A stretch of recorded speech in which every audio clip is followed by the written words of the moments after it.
x equal to 2 plus cos x.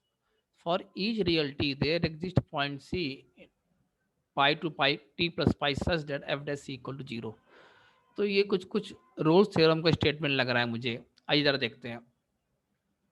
F of T निकालिए जरा।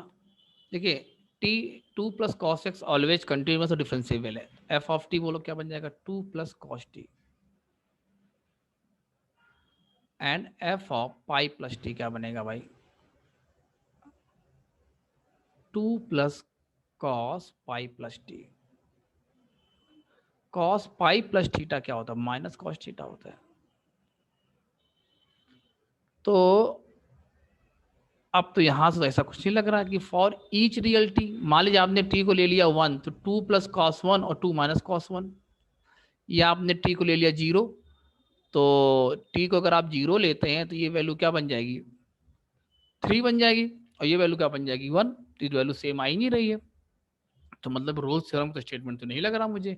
और जरा ग्राफ्स देखते हैं। 2 प्लस कॉस एक्स, तो 2 प्लस कॉस एक्स जो है यहाँ मुझे 1 वैल्यू बनती है।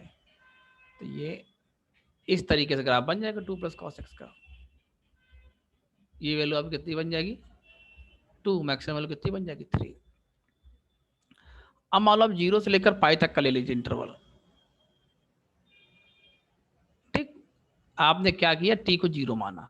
तो देखिए एक बात ध्यान सुनिए, ये कह रहा है टी और टी प्लस पाई, और आपका देखिए क्लोज इंटरवल लगा हुआ है। इंटरवल कैसे लगा हुआ है, क्लोज लगा हुआ है।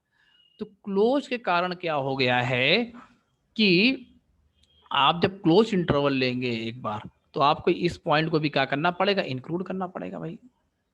और आपको पता है इन पॉइंट्स पे फंक्शन डेरिवेटिव कैसा आता है, 0 आता है।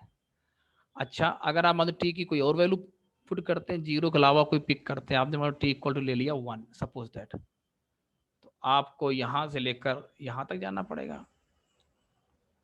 तो देखिए उस केस में भी इस पॉइंट पे इसका डेरिवेटिव कैसा हो रहा है, 0 हो रहा है। तो ये रोल्स थ्योरम तो नहीं है।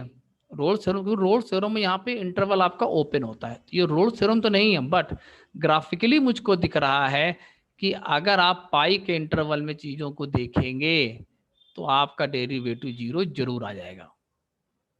ठीक, अब कुछ लोग कह सकते हैं सर एंड पॉइंट पे फंक्शन का डेरिवेटिव कैसे निकालें। जब आपको कभी एंड पॉइंट पे डेरिवेटिव निकालना होता है तो आप अगर इस पॉइंट पे निकालने की बात करें तो आप क्या निकालेंगे, एल एच डी निकालेंगे, और यहाँ निकालेंगे क्या निकालेंगे, आर एच डी निकालेंगे। तो आप देखेंगे वो आपका 0 आ जाएगा।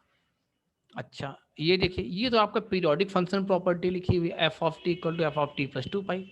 अगर फंक्शन पीरियोडिक होगा तो इस प्रॉपर्टी क्या करेगा, सेटिस्फाई करेगा।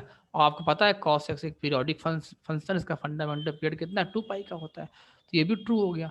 लेकिन स्टेटमेंट 2 क्या स्टेटमेंट 1 को एक्सप्लेन कर पा रहा है, नहीं कर पा रहा है। क्यों नहीं कर पा रहा, क्योंकि स्टेटमेंट 1 के लिए कहीं मैंने पीरियोडिसिटी का यूज ही नहीं किया। अगर हम पीरियोडिसिटी यूज करके ये प्रूफ करते तब तो स्टेटमेंट 2 उसका करेक्ट एक्सप्लेनेशन होता, अदरवाइज ये करेक्ट एक्सप्लेनेशन नहीं है। तो आपका बी पार्ट आपका सही आंसर बन जाएगा।